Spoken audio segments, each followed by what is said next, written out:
Spears and Steinberg. You know what the it is? Aries and Andy, Jew and the Jerk. You know it's time to get this work. The real raw, gutter, uncut, cold. No political corrections. Always sleep. Being awoke. We discuss politics and jokes. Subscribe, we lit. There's levels to this shit. Before you was on your mama. Aries Spears don't give a fuck. We talk about race a lot, racism. Much love to my loyal bag holders. Rollers, loaders. We got them in the folders. The whole world on our shoulders. Spears and Steinberg. Yeah. So, we were in the Bahamas. You know, very often I talk about how any vacation that I get is a vacation while I'm working. But certainly of all the places I've been to within the United States of Americas, you know, there's places obviously I enjoy, a la Miami, New York, Philly. But going to the Bahamas, that's literally a destination, a vacation destination point.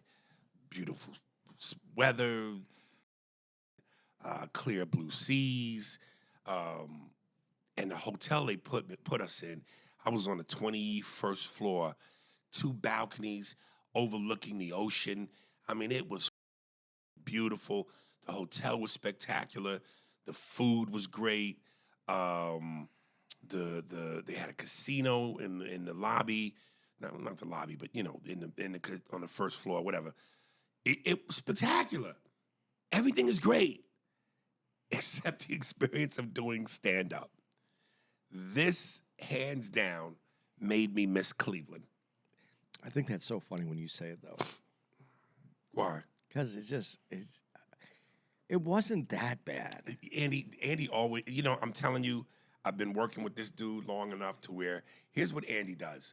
When something is bad and the moment he feels it's bad, he will give it its proper feces dumping. But then as time goes on and the dust settles and the sky's clear, he always goes back to, it wasn't that bad. Well, because it was terrible. It's not a comedy club. That's one of the many problems.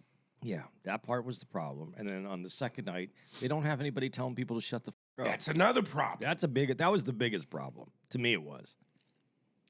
So we're performing at this resort. Remember the name of the Bahamas? Bahamas. Whatever it was. First of all, and I've had this happen through experience.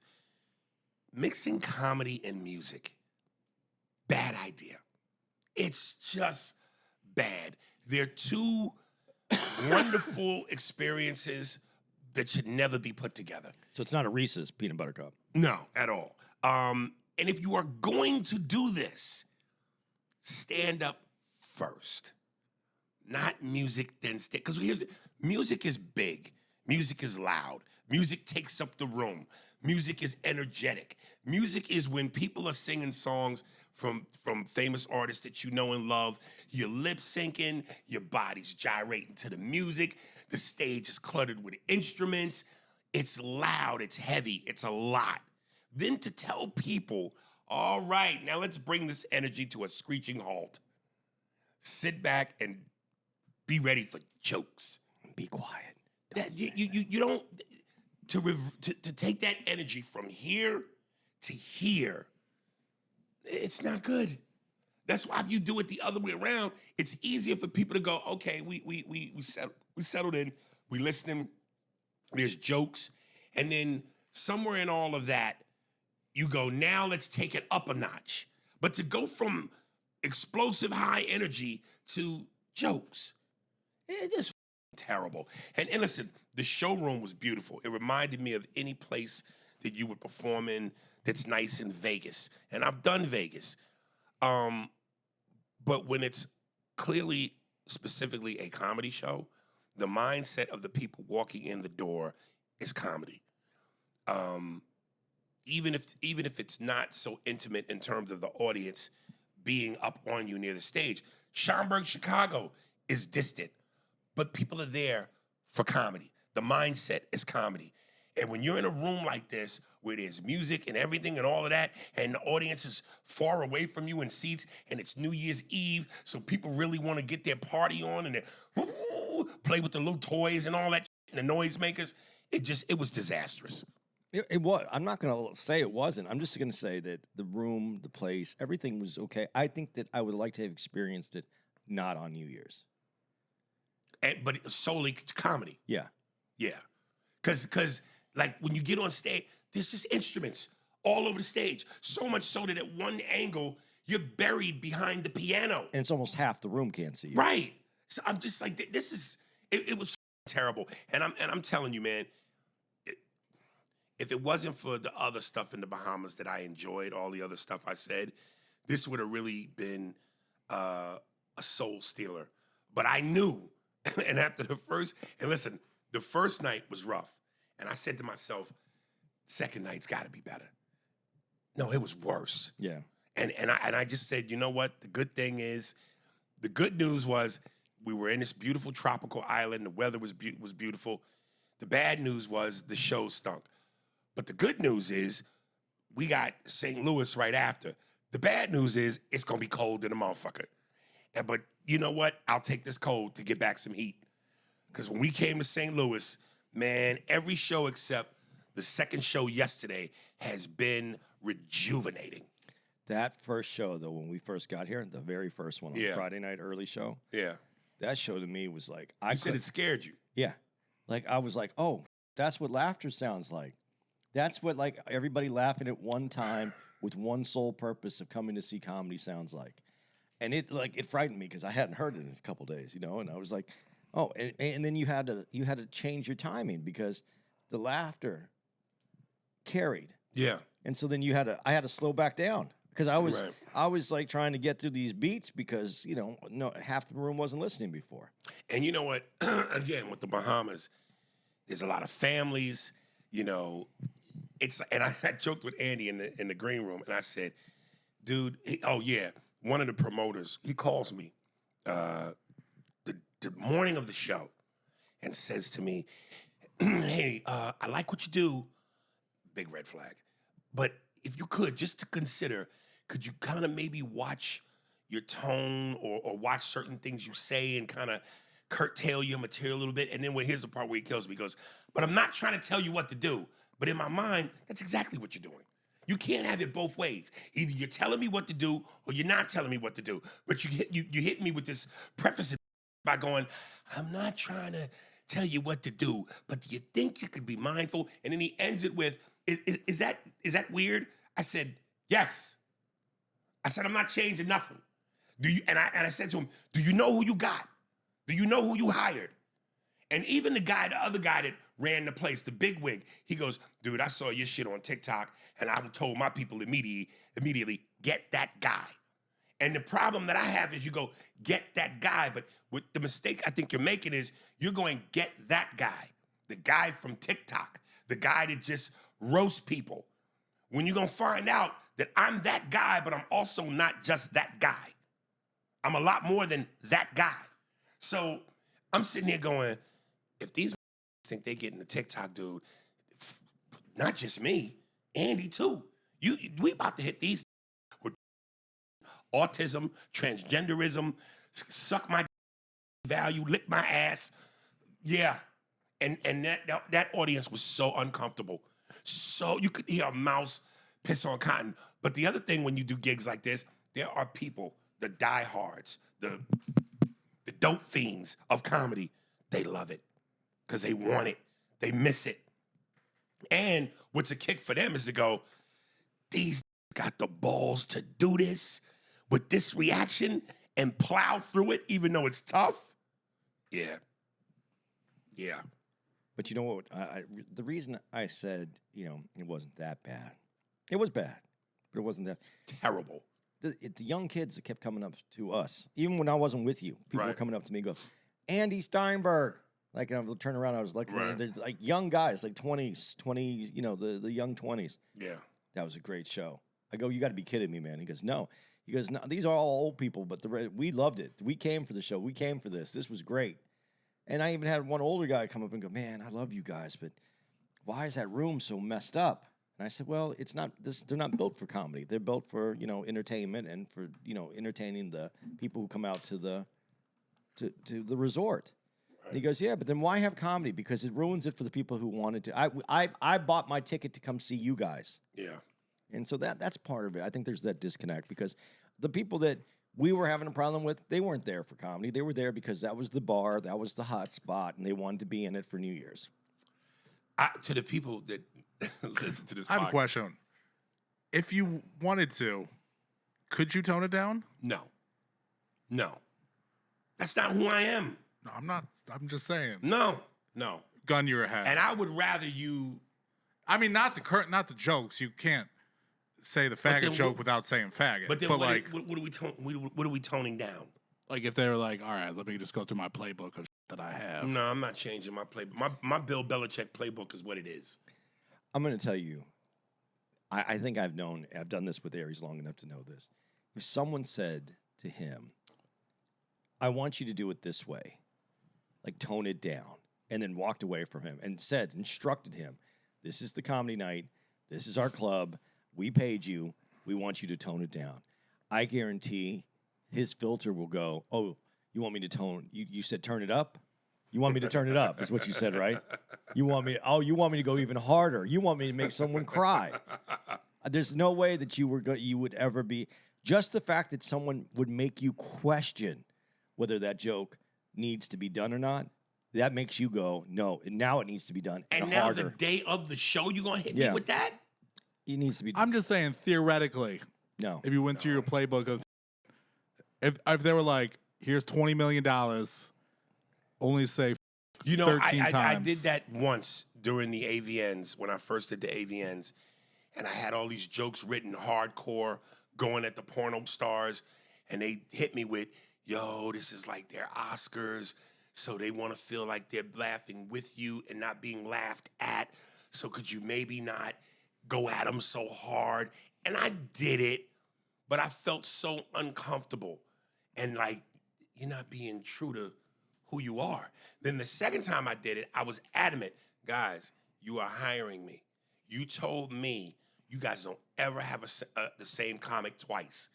This is unprecedented. There's a reason why you're bringing me back. So you either take me and all of me as me, or then don't hire me. And I did it my way. And let me tell you something, man. I want the people that listen to this podcast to tell me if I'm wrong.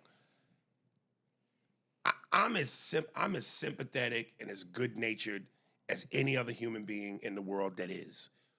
But if you think that just because you have an ailment, that you can just say whatever you want to me and you're off limits, you. So at one point when the show's over, and this is the second show, New Year's Eve, it was so rough. I'm outside taking pictures, and this one lady who was at the show that was in a wheelchair, she makes it a point to wheel into my vision, turn to me and go, you weren't funny. None of what you did was funny. I kind of let it go, and I tried to turn another way, and she wheeled herself back in my eyesight again to let me know, you weren't funny. So I said, F it. I was like, well, listen, you the one in the wheelchair. And her daughter must have chased me from that point to the elevator. At one point, I thought her daughter was going to try to swing on me. And in my head, I'm like, if this hit me, I'm going to just let her hit me. If this hit me, I'm going to smack the shit out of her. No, don't do that. But then I went, you're in the Bahamas, you get arrested, it's a story, you're in a different country. Because she literally would pep in her step, and she just kept jawing at me. Oh, you think you're a big man? You're so big man? You talk that way to a woman in a wheelchair? And blah, blah, blah, blah, blah, blah. I said, she wheeled to me and felt she could say whatever she wanted to, and I'm supposed to just be all right? Man, that. That. I channel my inner Tony Montana. Hey, you, man. Get the out of here, yo. I had an awful night, and you think you could just say that to me? The funniest thing, though, if you even tried to tone down a joke, and you did it, and it didn't hit, you would blame the fact that you toned it down. So that's why you would do it. Which I would hate myself even more. I know exactly the way you're going to feel about it. Like, I made this sacrifice for you, and this is what I get? The same? Out of here, man. I'm not saying tone it down like I said, you can't change the jokes. I'm just saying like that Rocky type, that kind of material. Can you say that 20 million again? The way you said he'd give you 20. Yeah, what if I give you 20 million? Well, yeah, but that's not how you said it the last time. How'd I say it? Oh, you tried to put some flavor on it that just sounded wrong. This is coming from the guy who up words instantaneously. No, he said 20. He goes 20 million or something like that. Million. You said it like you tried to have some. Well, it Like, was a possibility because you know who was in the audience? who was in the audience? Nobody. Well, no, Draymond John was there. Oh, yeah. Damon. Yeah, John. Is it Draymond or Damon? I thought it was Damon John. It might be David. I think I'm fucking it up. There was one point where in that New Year's Eve show when Andy was up, he got into it with this drunk group of white people. And at one point, and these people were clearly there for New Year's. They wanted to get wasted. It was the objective. And then when I got on stage, there were several moments where two of the white ladies just kept giving me the thumbs down signal, boo, boo. And at one point, Mark is standing center stage up against the bar, and the lady comes over to him and starts talking to him. And at some point, she walked away, and I asked Mark, what did she say to you? And then what did you say? Go ahead and say it. Repeat that. Well, she came up to me because she was saying how you insulted her, and she wanted to let you know that her dad's black or something. Yeah, this is when white people, because you do jokes about race and you talk about black, white, and they need to feel the need to Michelle fight for the shit and come save. This is the white savior. Go ahead. All right, so this is me channeling Aries. One, it's like very close to the stage, so there's no like back and forth we're gonna have. So I just grit my teeth and get the out of my face. Get the out of here, bitch! I don't care. Get the out of here. That's what you said to her. Yeah, Hilarious. but you got shut down because what's this gonna turn into? Yeah, and then you're exactly. gonna be like, Mark, what are you doing? Yeah. No, I saw the exchange and I just went 1 Mississippi, 2 Mississippi, and then she quickly left. So I was just wondering what you said to her. They were a problem. They were a problem. They were the ones that really took the night and they took an axe to the night. Those are the ones because they could have cared less about what anybody was there for. What about this? What if the manager or whoever called you and says, instead of telling you to tone it down, they go, actually, we need you to go harder. Would you do that? I mean, I go pretty damn hard, but there's no way they were going to say that. I know, but hypothetically. I'm not going to purposely try to put it in another gear if it doesn't feel natural, because then that seems forced. When you do that place in Brooklyn. Oh, you talking about the one that I said in the Bronx? In the Bronx, yeah. Oh, yeah, Confuego. Yeah, there you have to go harder. No, you don't have to go. You don't have to go harder. You're competing with chaos, and going hard ain't gonna make no difference.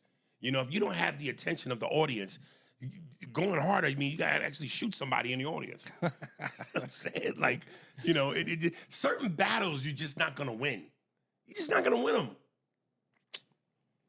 I'm dumbfounded how it's the balls to say that. Hey, can you turn it down? It's not like your stuff is like hidden, or they can't like request a tape. You know what I mean? But that's why I say know what you're getting. You know what I'm saying? Exactly. But again, the guy might have made the mistake when he said that guy. So you think that that's all I'm gonna do is just roast people, and that's what's so funny again, because we talked about this. When people on social media in the comments go, man, that's all he does. Don't you ever tell a joke?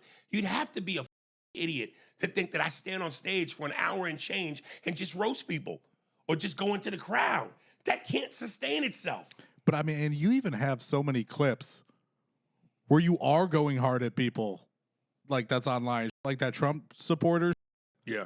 Like, if they saw that type, they'd be like, I don't know if this is good for families. Yeah. But it wasn't So it's supposed like to be out there. But it wasn't supposed to be a family show. It's a 10 p.m. show, too. Right. That's the other thing. They both started. Matter of fact, they started a half hour late each show. So there was no reason that it was supposed to be a kid. It wasn't a kid's show. Let me tell you, on that note, boy, between you and Vlad, dude, it's the gates have opened. Like I'm telling you, this I'm like to the younger generation, a whole new audience. I think that's Vlad straight Dude, up. no, it ain't. It's both. Because people quote him. But I'm telling you, man, walking through the casino, there were so many teenagers that went, yo! And one dude quoted, yo, nuke the whole generation. this nigga's a homosexual. It's going from memes to quotes. Even when we went to IHOP yesterday, Yeah. I'm telling you, man, these kids, it's like they're discovering me for the first time, thinking I'm just some hot new comic off the boat. When it's like, nigga, I'm 50. It's my, not. my fan base is I wonder. old. I wonder, like, what in their head they think, like, oh, he's finally getting his break. You know what I mean? Well, I don't know that I've really gotten my break. I mean, I've gotten. Well, I mean, you know. You know what I mean. I'm talking about the break on terms of my wants and desires. Yeah. I like when people look at you and they go, TikTok. Yeah. They don't even say your name. Yeah. They're watching TikTok. You have not entered their orbit until TikTok. They become autistic. They just go TikTok. TikTok. Don't f it up. So before we dive into the meat and potatoes here, because we both watched this Elway documentary on Netflix, which was pretty good. And given, again, I'm not a football dude, but a good story is a good story, and you get with it. And listen, to some of you numbnuts on YouTube, because it seems like the people that listen to this podcast via non-YouTube, any of the streaming platforms, y'all have a different, and I think those people are the people that have been with us the longest. Yeah. Whereas the people that watch on YouTube, they just got on and they don't really know the backstory, which is why I get so passionate about go to the beginning so you can learn it. You really understand it. But if you don't and you listen the way you listen, fine. But when people, again, say, and when we do the emails, I have a segment geared up for stupid, but they say like, yo, I wish Andy and Aries wouldn't talk football, because one, Aries don't know football, so he don't know what the he's talking about, and Andy, who claims to know football, don't know what he's talking about.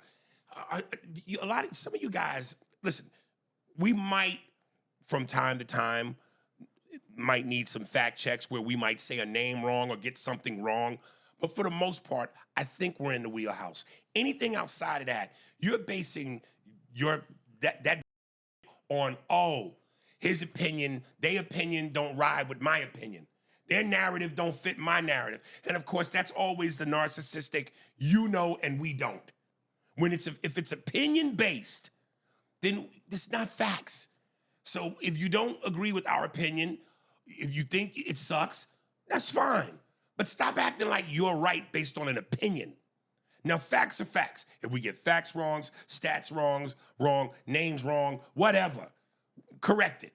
But all that other shit, go f yourself. I never said I was a football aficionado. Yeah, but these people write in and they go, oh, Andy said this particular opinion, which is I hate when he talks sports because he does it. That's his opinion. That's his opinion. Yeah, they have an opinion too. They can on the opinion. Oh, before we get to that, I almost skipped it. This is where I want to go to before we get into that.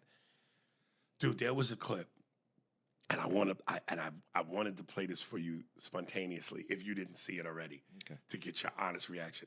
There's a clip where for New Year's Eve, they do the countdown, 3, 2, 1, on ESPN.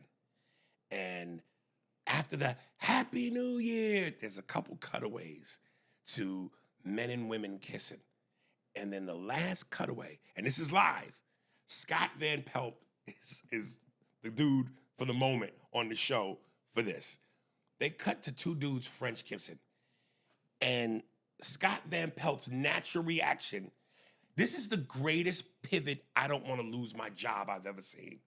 His first natural reaction, he goes, oh, but then he realized, nigga, this could cost you your job. So he goes, oh, and love is in the air. The way this pivot was beautiful. You got to see this. I got to see because I haven't seen it. Yeah. Is that it up there? Yeah. Get into it. Yeah, live makeouts on SportsCenter. Get into it.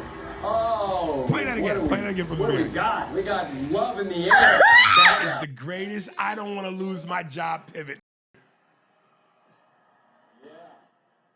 Yeah, live makeouts on SportsCenter. Get into it. Oh, what do we got? We got love in the air. That is hysterical. You know, I'm gonna send Anthony. I'm gonna send this clip to you so you can play it while we're watching it. All right. So let's get to your response. but from this though, when you look at Scott Van Pelt and how he pivoted, like you just said, yeah, don't you think he could play Lex Luthor in a Superman movie? I don't know. I mean, he's got the look in terms of the baldness, but you still have to have the acting chops. Well, he acted pretty good there. He acted like he was. Luther's too sinister. That wasn't enough to convince me of a Luther. And dude, listen, ESPN, Disney, I forget how they're in conjunction with one another, but they're connected somehow. Disney owns ESPN. And, a lot of people that complain now about Disney is they say the LGBTQ agenda. There's so many things now when you watch these Disney cartoons where people feel like they're shoving it down our throats. So for them to show that, and I know some might say, what's wrong? Why can't they show that? They deserve to be. If you can show two straight people, why not show two gay people? Otherwise, it's bigotry. I'm not even saying I disagree with that. My point with this was his natural instinct, his natural gut, which I think for most straight men, myself included, and I told that story about when me and Andy were performing at the Punchline in Sacramento, and we came out of the fish restaurant, and I see the two dudes full on, and I didn't do it on purpose. My gut, I saw it, and I went, oh, because that's jarring on my eyes. And for Scott to have that reaction, I think it's a natural reaction. Just give me a warning. But the brilliance was he pivoted. Yeah. Because if he had followed through with what he wanted to, if he was going to do that, he wouldn't have a job. Yeah, because what he wanted to say is, what are we doing here? That's where that's what right, he was about to say. Right. But the thing is, okay, a couple things. One, and we talked about this before. Gay couples don't always like seeing straight couples kiss. Yeah, well. But they think the same thing. So so a natural reaction is a natural reaction. We all have a natural reaction. So don't be mad at the natural reaction. Even if it's on the other side. Yeah, but don't be mad at it because it's a natural reaction. But here's my other problem. One just seems normal. Well, one is more. You don't like your mouth. Yeah. But that doesn't mean every dude, all those gay dudes want in their mouth either. Some gay dudes don't suck. Who are you speaking for right now? I'm just saying you're just trying to say that it's a your Try to mouth thing. stay in the frame. You're just saying it's a in your mouth thing. I'm really just talking about a natural reaction, seeing something that is unusual. I hear what you're saying. But then if we have these straight couples kissing, and then you have this gay male couple, where's the two ladies? Yeah. Is that easier to digest? To be honest with you, I like two easy? hotties. Is that easier? But you're coming from a frat boy mentality. Yeah. Is that easier to digest? I think so. Digest that all day. And listen, I know I would catch flack for saying, well, one is normal. But the reason why I say that, and not to be disrespectful, but in the natural sequence of life, man, woman, birth, children, family, we procreate. That's the cycle of life. Two dudes, two women. That's not, Dave Chappelle. You know what I mean? Love who you love. That's all. Yes, love who you love. Love who you love. But when At you least put, it wasn't an interracial couple. Yeah, but when you throw it in my face like that, I might have a reaction. Were people trying to make this something that it wasn't too much? No. It didn't become a big deal. But when you played the clip, you saw the girl laughing. A lot of people's reaction was that because they went, "Ooh, he almost stepped in shit." Yeah, he almost did. But he did a pirouette. That was a Chris Tucker Money Talks when Chris saw the police pivot. The way that did that turn, that's exactly what that was. That was him toning it down. Yes. I probably would have went, these fired. Do you think, though, I'm really not shitting on this, but I'm asking this question. Do you think it wouldn't have been two beards, like they both had beards? That made it look worse to me. I don't know why. Nigga, beard or clean shaven. I just My eyes can't. That's crazy. All right. I Elway. feel like if they showed, because they were kind of going at it, right? They were full on French kissing. If they showed two girls, that would almost be like sexually inappropriate. Because then everyone's sexualizing it. What was the name of that thing that was hot in the 90s about the girls on campus? Those tapes. Girls Gone Wild. Girls Going Wild. Yeah, you see two young hot girls going at it. That's what that reminds you of. Well, They're just having fun. college. Yeah. The penetration's different. With two girls? Yeah. Isn't it called scissor sex? Well, there's no. Scissoring. Oh. Scissor. It's its own verb. I'll look it up. So, John Elway. Yeah, let's get to John Elway. Let's do a Scott Van Pelt pivot into John Elway. Oh, who do we have here? John Elway. Where does he rank for you as far as QBs? You know, I haven't. I really didn't think about it, but listen. You just watch this, okay? Yeah. And so you want to have a little bit of care because you connected in a different way. You watched a documentary. There's a little bit of care, but he did go to a lot of Super Bowls. Listen, man, one of my notes was athletes always talk about how hard it is to get to a Super Bowl. This went to what? He won 5. He lost 3. 5 or 6? No, because he won 1 as a GM. Okay. That's why he had his 3rd one. Yeah. Of the 5, he lost 3, won 2.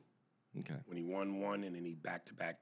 I thought he lost 3. No, he and lost the 4th. No. He lost 3. Yeah. I literally just watched it. Yeah, I know. He lost 3, and then he won 2, and then he retired, and then when he was a GM, they won with Peyton Manning. Can you just look it up though to see? Do you got a TV in front of you? You see what I'm doing? No, I didn't, or I wouldn't have said it to you.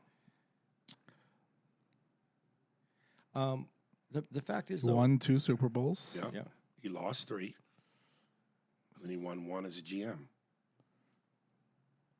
I thought he lost 1 more. But he lost. He won the 2. But again, people talk about how hard it is to get there. Yeah, I know. The fact that he got there 5 times and won 2 back-to-back. But the 2 that he won back to back, yes, he is the quarterback, but it wasn't because of his ability had already wound down. He wasn't the Elway that went to the earlier 3 Super Bowls. Does that matter? No, it doesn't matter, but he got his Super Bowls. And so I have to put him up there because he does have his Super Bowls. He did have a hell of an arm. He was a great player. But, and I look at other people like Fran Tarkington, who played for Minnesota, who never got a Super Bowl. You have who played for Miami? Dan Marino. And never got a Super Bowl. Obviously, and talked about as one of the best quarterbacks. Do you put Elway over Marino? Hell yeah. Okay. He won. Because he won. Yeah. So I guess he's a top tier quarterback, but like in this, there's a Terry Bradshaw that won multiple. Do you put him in the same category as a Terry Bradshaw? Well, then from there, don't you rely on stats outside of that? I guess. I don't know where I'd put him. I never thought about putting him in that category. I really never have. And of the greatest of all time, I never thought of him that way. Well, I don't think he's the greatest of all time. There's only one fucking guy that fits that bill, kid. You know who the fuck that is? The greatest Anglo-Saxon, square-jaw, cliff chin, blue-eyed white man that God ever produced. Tom Brady, the guy's to die for. Bobby Patterson, by the way. But I'd put him in. I mean, what category do you put him in? He's not. Do you think he's at a Joe Montana level? I put Joe Montana, Steve Young, certainly Tom Brady. Roger Staubach. See, this is where my knowledge starts to dim. I would just put those 3 above him. Okay.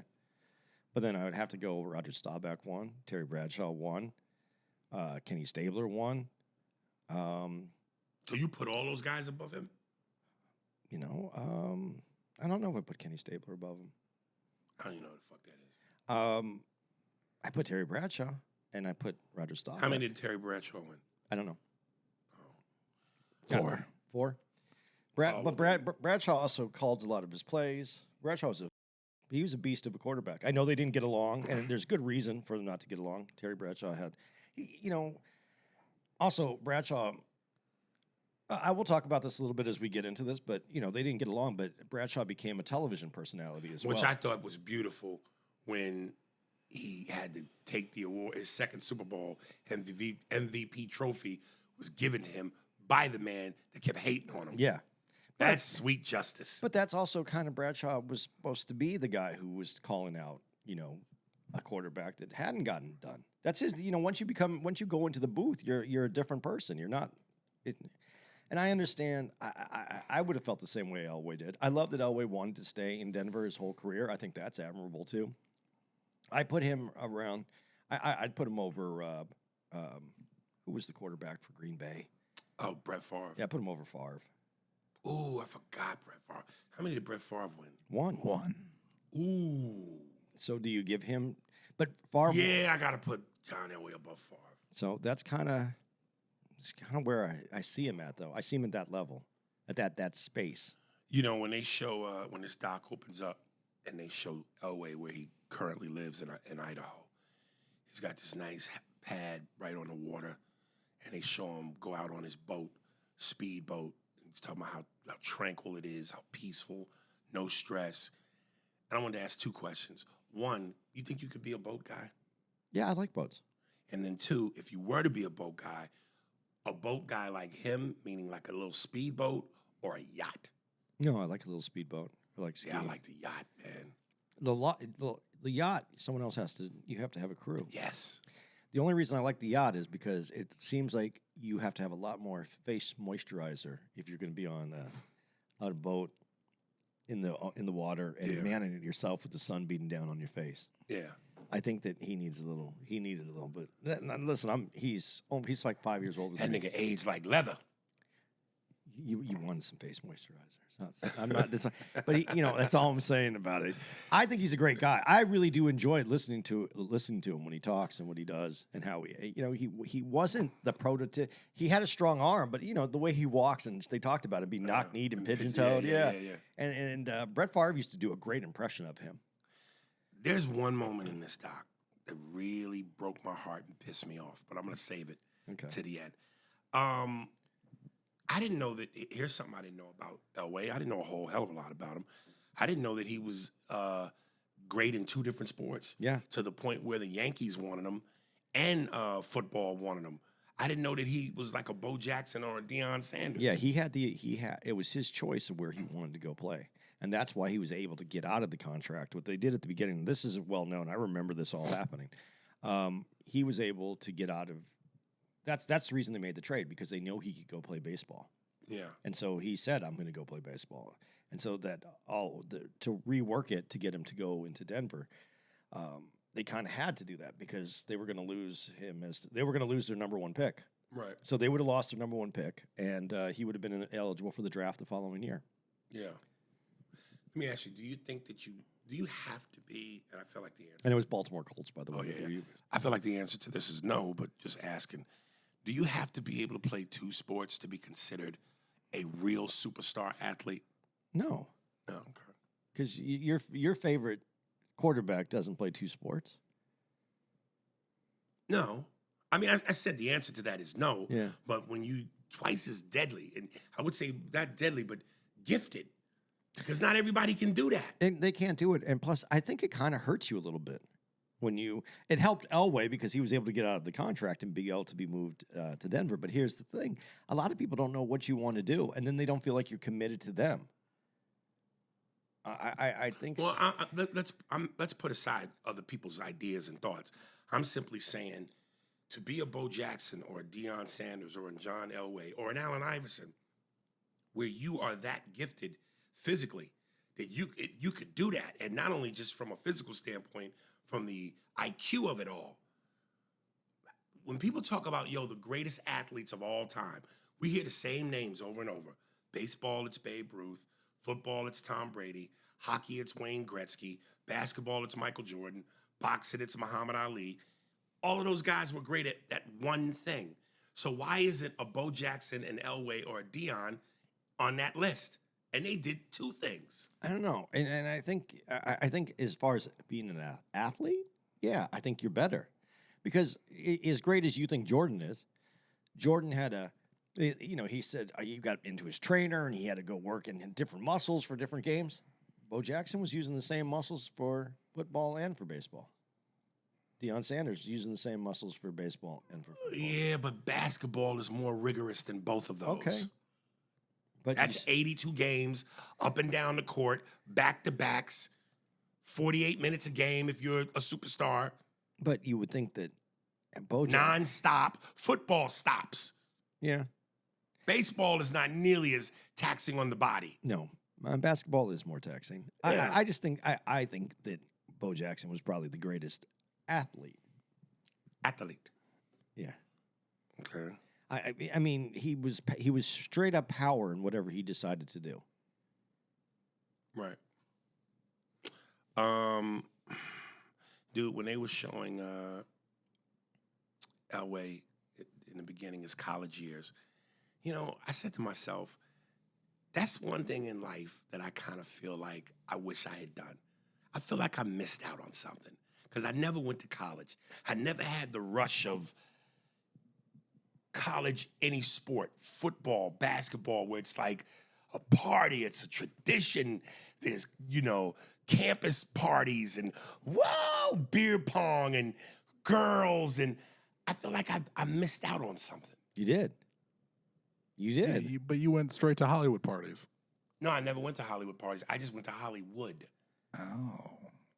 He got Aries for him. I always thought your path, as great as it is, as far as who you are is getting to do things, it sucked.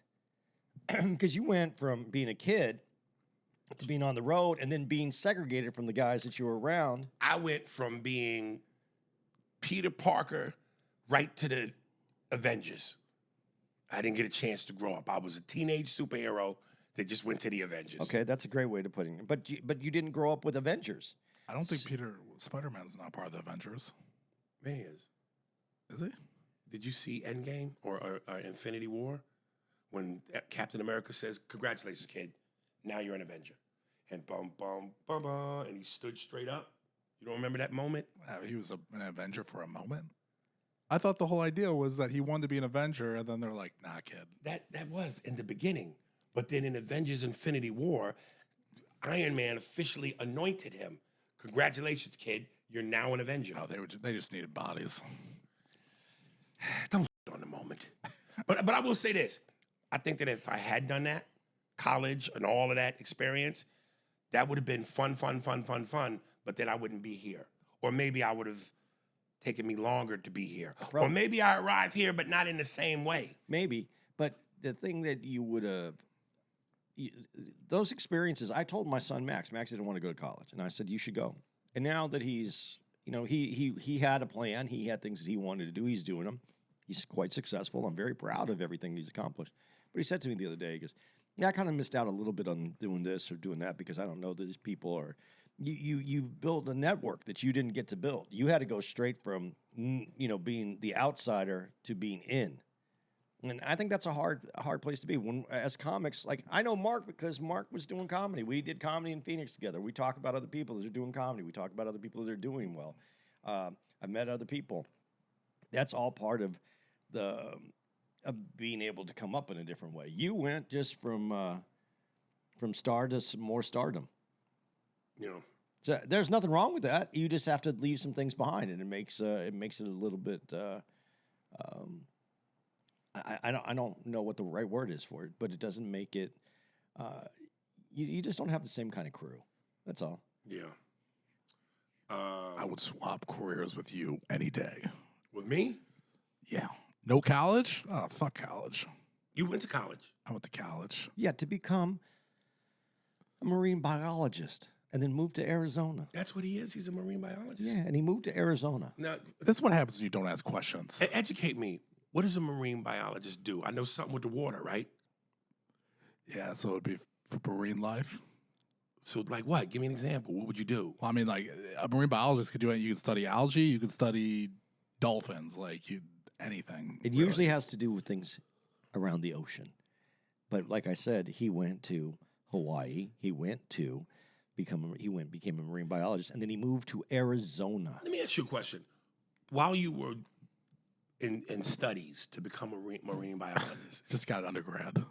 did you know in your heart, did you go, this is what I want? Or were you just going, I'm here, I got to pick something, I'm kind of interested. I'm in No, well, Hawaii. I wanted to do it, but I'm just I'm more of a, I'm not like good in school.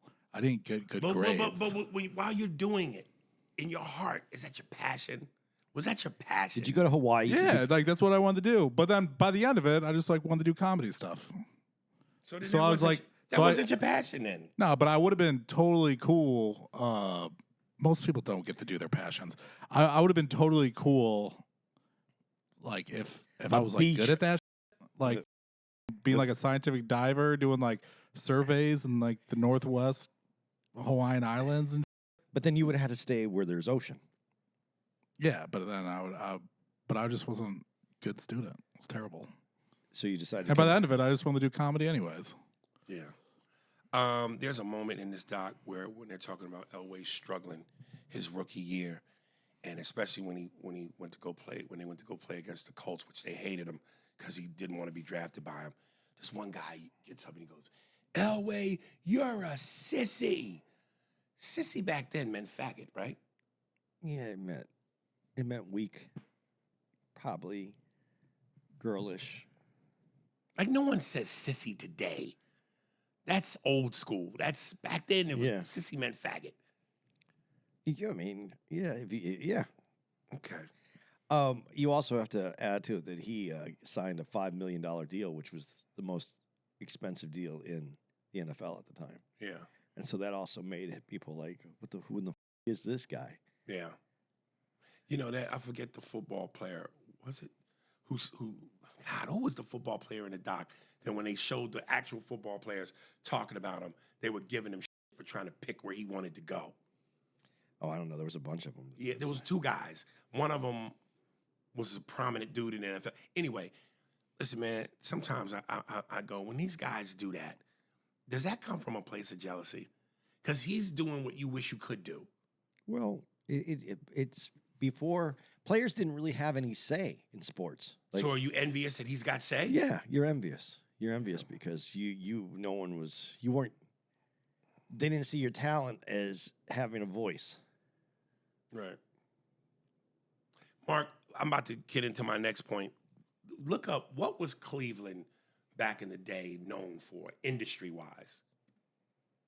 Like people, I think, talk about Pittsburgh's, the steel mills or something. What was industry for Cleveland? Anger. I Well, was trying to think of something funny. that's one thing, but I'm getting to that. So while you look this up, Well, it's here. Premier industrial powerhouses, okay. especially for the mid 19th century through much of the 20th century, nicknamed the Sixth City due to its rapid growth and ranking as the sixth largest U.S. city, core part of the Rust Belt, blah blah. All right, so I got that. Iron and steel. Iron Steel. So in this, they point out that big moment, which I also saw in the 30 for 30 about Cleveland, when they talk about the drive, which of course was connected through Elway, the big comeback. They call it the mistake by the lake, the collapse of the steel industry. And I went through it. I think this is why Cleveland is such a horrible place, because they have been hit with so much disappointment and letdowns that's the big carryover that they take with them everywhere they go. Because when you have a city that's thriving and exciting and fun and the economy is good, you don't have time to be in a bad mood. And I think that's what happens with Cleveland. Why, when we go perform there once upon a time ago, the audience would sit there with that just dullness. They got a lot of bad residue. That's not like a ghost town. No, I'm not Like saying some it's major industries have left, I'm but not people still saying- live there. No, live that's not lives. what I'm saying. I'm just saying that they've been hit with so much heartbreak, whether it's the industry, whether it's sports, that it hangs over them. Like they're there, but they're stunned. They're not Yeah. living they're not living their life like fully. They're sitting there They're in shock. stuck. They're almost stuck. shocked. Yeah. Sad town. I don't know. There's a lot of potential in Cleveland, though. There's so much, but the weather does suck. Everything sucks. There needs to be a song. I know there's a joke here. If you could, you'd have to do something with the lyrics. But of course, the chorus being, I'm in a Cleveland state of mind. Now, whatever the words are, that's where the material is. But when you get to that chorus, it's I'm in a Cleveland state of mind. Like, I don't know the words to New York State of Mind, but, you know, in the industry, something, something, something. And then there was the drive and all the disappointments, da-da-da. And then LeBron left. I'm in a Cleveland state of mind. You'd have to do something with the lyrics. you know, I see, but Ohio itself, it's a great state. It is there's Columbus. There's so much that's going on out there. I don't know why Cleveland hasn't had a resurgence like other places have. It should. It deserves one. But people don't want to live in cold. Like they want to live in. I mean, it's all cold. Cleveland is like, in the streets and in the neighborhood, people know there's always that one girl in the hood where you go, man, everybody done beat that up. That bitch got ran through pussy, nigga. She belongs to the streets. That's Cleveland. Of all the Ohios, everybody done beat that up. But I wonder if it's because since it's like, I mean, I don't know the history of all the cities out there, but it is like a big prominent city out there, and it has so much more history, and it was such a big thing that it makes sense that the other cities in Ohio, people probably, the ones I could afford to, left Cleveland to go start a new life in the other cities, just leaving the poor folk and the miserable folk left behind in Cleveland. Nope, no one agrees with that theory. No, I'm not saying that's not true. I don't understand it because they have infrastructure. They have reasons why Cleveland should be growing. It should be but I think it has more to do with climate. I really do think it has more to do with climate because people can live and work anywhere now. We have access to an internet. We have access to like working remotely. Why do you want to live in a place? I mean, and structurally it was set up for industry. I mean, it was oil refineries. Though we don't refine oil like that in the same way anymore. It was broken up. There's a lot of reasons why their industry kind of faded. I'm gonna ask Grok. During this doc at one point in Elway's house, he's got this collection of guns from John Wayne hanging up on his wall. And he said John Wayne was one of his heroes, which is why he collected a lot of his guns. And John Wayne was a well-known racist. Yeah, it was kind of an odd thing. So I just wanted to ask you, should he still be one of your heroes if you know this? I don't think that I think that the actor was his hero. Not the man. Not the man. Because, John Wayne talked like this. So I wonder if, during the huddle, John Elway would give the guys the pep talk. I need you to protect me. But I did find it as the leader, and everybody talks about him being a great leader. Like he was down with everybody. Yeah. Everything was, But that was such an obvious. The things that have been said about John Wayne, afterwards. Yeah. But when you say Elvis was a hero to most, but he never meant to me as he racist. The sucker was simple and plain. Fuck him in, John Wayne. Except poor Elvis wasn't a racist. We're not gonna get into that. Yeah, It's okay. deeper. I always love to see in terms of, because sports is such the great equalizer in terms of human relationships, and there's nothing more beautiful than seeing the white quarterback slap high fives and hugs and talk with his brothers, meaning the brothers, on the field. And I said, dude, that's probably the one thing about sports that if I could have been a professional athlete, I think I would have thoroughly enjoyed, is that brotherhood.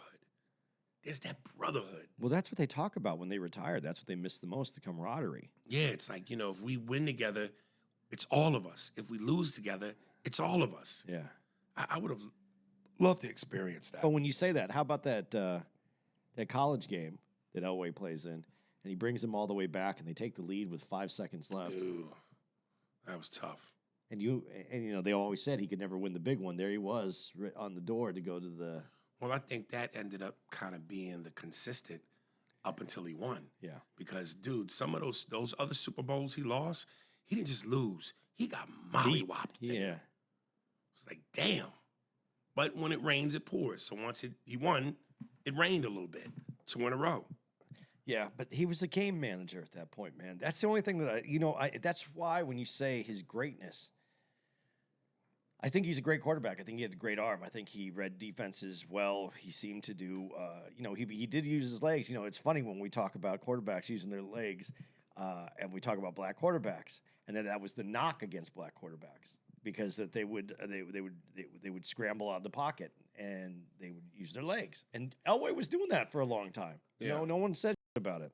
At one point, Terrell Davis, when they won The 2 Super Bowls. Yeah, they won 2 Super Bowls, but was it when he said it on the first one? I can't remember what he said in the first or second one, but either way, where he goes, and we were locked in. There was something about this game, this season, this moment where we were locked in. We weren't going to be denied.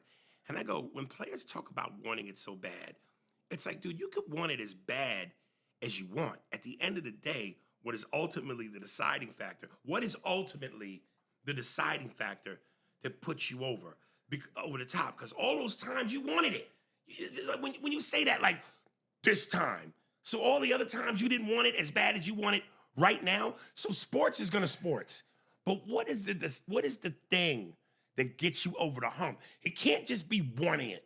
Because you wanted it every time you got the opportunity. Yeah, but maybe not everybody on the team wanted it the same way. That's the thing about a team.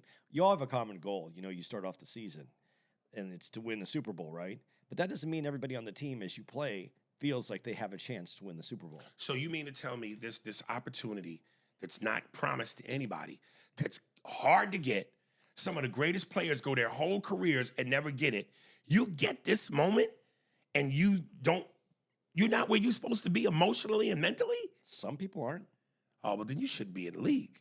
Some people don't believe in the team that they're on. People don't like the coach. They don't think they have the ability to win. Doesn't all that get pushed aside when you're there? Yeah, you're at the moment. I think when you're at the moment, but if those people have that weakness in their character, it's going to come out on the field. That's why they talk about the team chemistry. You have to have this great team chemistry. It comes from the coach all the way down. It comes from they say when a team is really firing, man, when that team is on it, that the guys that are not even the coaches, like the equipment manager, they all have the same energy. That energy is just focused on the win. Everyone in the locker room, everyone in the back has that same energy. I don't know. I've never been on a team like that. So I want to ask you this question real quick. So they were talking about how Elway's relationship with Mike Shanahan, who he said was his greatest coach outside of his dad. And he said that whoever the coach was at that time, him and Elway were just bickering and butting heads like crazy to the point where Dan Reeves. Yeah, Dan Reeves. Shanahan says he goes and he gets Elway in a room with Reeves, and he goes, I want you guys right now to hash this out and be honest and say what you don't like about each other. And Elway said, I hate you. Long story short, Shanahan, because of that, ends up getting fired. And then, was it Reeves again? Yeah. Reeves eventually is let go by management. So when you have a star player in John Elway and you have a respectable star coach in Reeves, and I'm asking you this because I want to hear your opinion, even though I think I know what you're going to say, which I think anybody would say. Who do you let go? You got to have a coach that figures out how to get the player to win. So you let go of the coach? Yeah.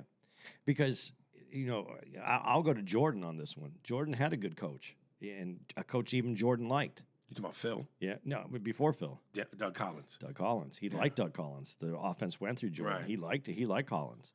Right. But they wanted the GM wanted a coach that could get Jordan to win, not just win, but win everything. That's going to be some balls. You get ready to coach, just took us to the Eastern Conference Finals. And that's what he did. Right. So you need a coach that sees the victory, how to make the player a victor, not just run an offense or run a defense or run a coaching staff that is. Reeves was very respectable. There's no doubt about it. He was a great coach. But there seems to be, and I would say this, we see it more and more now. You have great star players that have unbelievable skills, and you need to match those up with players and coaches that bring those skills to fruition to win championships. You can't just say, okay, I'm going to put him in this offense, and because this is a great coach, and he's going to win because he does that. It has to have more than that, and you have to have the buy-in from the player. Obviously, Elway was never buying into what Reeves wanted to do, and he was looking at Shanahan that had a great offensive mind, and that's what really Elway wanted. But the thing is, he still couldn't win it. Okay, let me make this interesting, because I think when you have a Reeves and you have an Elway and someone has to be let go, it's pretty obvious who's going to be the one to let go. Yeah. Now let's make this interesting. Let's say you have the same beef between Magic Johnson and Pat Riley, Michael Jordan, and Phil Jackson. Who do you let go? Pat Riley and Phil Jackson. Wow, not even hesitated. No, because the player is going to get you the win. You have to find the coach that's going to work with the player that's going to get you the win. The coach is going to coach, but the player is going to play on the court. They're the ones who are going to win the game. Yeah. And so there's a coach out there for a player that has that kind of talent. Yeah. And I think that's the GM's job, is to find the coach that can get the talent to win championships. You can have the greatest coach in the world who has the greatest playbook, but if you don't have the players, what difference does it make? Right. Okay, here's the moment that pissed me off and broke my heart. So as they're showing his rise from college all the way till the end of his career, I didn't know much about John Elway. He meets basically his college sweetheart. He's with her the entire time. Whole career. They have 3 beautiful kids, this gorgeous house. John Elway, unlike Brett Favre, wasn't sending other women pics. He was faithful to his woman. And when they're showing her in this doc, I'm thinking they're still married until she gets to the part, or they get to the part where they talk about them eventually. The marriage crumbled, and they And the kids were talking about it, too. The kids were talking about it, too. And at one point, and this is why I go, dude, one of my biggest fears is to be successful and have all the things I want, but don't have a mate. And I don't give a shit how much money you got, how much material. You don't want to be lonely. And to grow old and be lonely, even with all of that to me is sadness. And he even said in this, it's hard, it's lonely. And at that age, it's like when you're John Elway and you got success, even if you're long retired, you still got the success unless you did stupid shit and lost your money, which he didn't.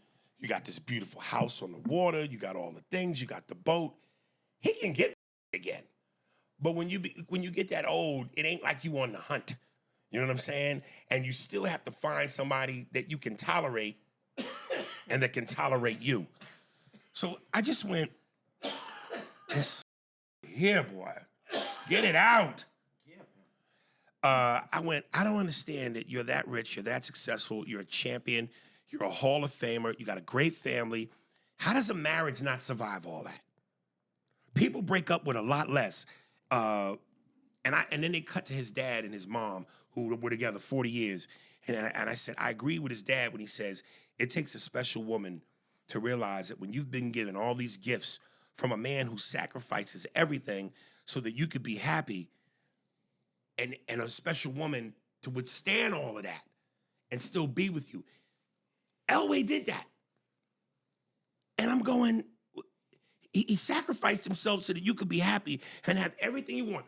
What the is the problem? What do you want? God damn it. But what do you want?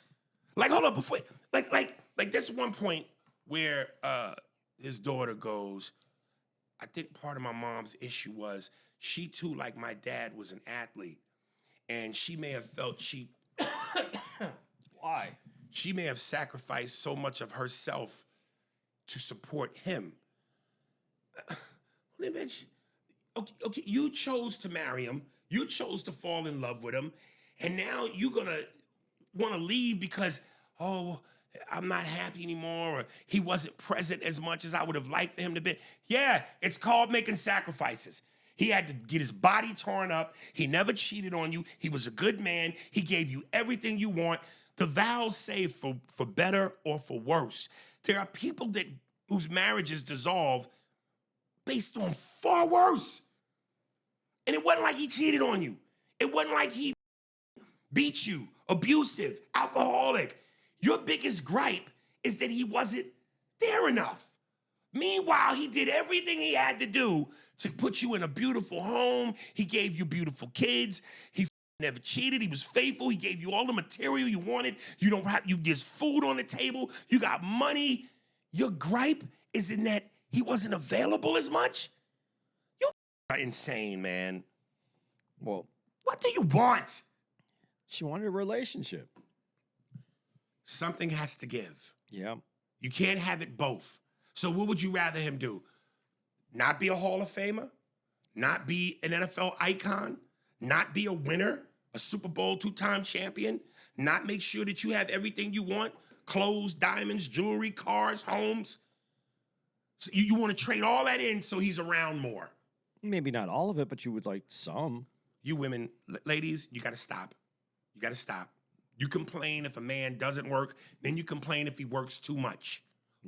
Yes. DMX, what you want from what do you want? Well, I think though in this, you did see the dad, talk about it. You mean him or his father? His father. That she had to accept that football was number one and the family was number two. Mm-hmm. I think a lot of women will have a hard time with that. No. A lot of women don't have a hard time with it in the beginning because that's when they're getting all the, ooh, this is fun. I get my last, I bear the Elway name. I have doors open to me that normally wouldn't be. But then you become the mom and the sole caregiver of the children while the dad is. While the dad is, it ain't like while the dad is at strip clubs partying and having orgies. I understand that. He's literally breaking his own body to give you all of this. So what happens is women get comfortable. In the beginning, it's fun. But then once they get comfortable and they get used to the diamonds and used to the cars and the home by the ocean and the adulation and the weight of the name, then they go, women, I'm not happy anymore. There's something else you got to do.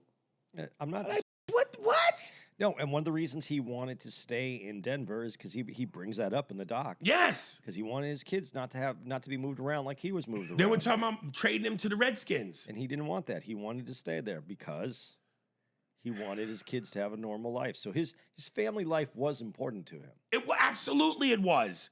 And he mentioned that. He was like, maybe. And listen, when they show some of the home video footage of him cooking with the kids and them in the skybox and high-fiving and going to events and restaurants, even more to my point, he tried as best he could to do what he could when he could while trying to balance NFL stardom and success. Jesus Christ, lady, meet your man halfway. But women want extremes. I'm mad because you're not here enough and you don't do this and you don't. Bitch, look around you. You in Casa de Elway. Yeah, but we don't know what it really was because he said, no, because he even said, we got to the point where we needed to separate and it was better. You could tell Elway believed that you stayed together for the kids. But then he said, it was to the point where it was best even for the kids that we weren't together. That, I believe, is what most adults in a relationship are supposed to say. Let's do what's best for the kids. Otherwise, if we try to force this, it'll damage them more. Okay, that's pretty standard. What is he supposed to say? Man, this, I'm a fighter in court and I'm gonna make sure she get nothing and you know what I mean? And some men do that. But he also, the kids his son talked about how he didn't really have a real honest relationship with his dad at that time because his dad wasn't present.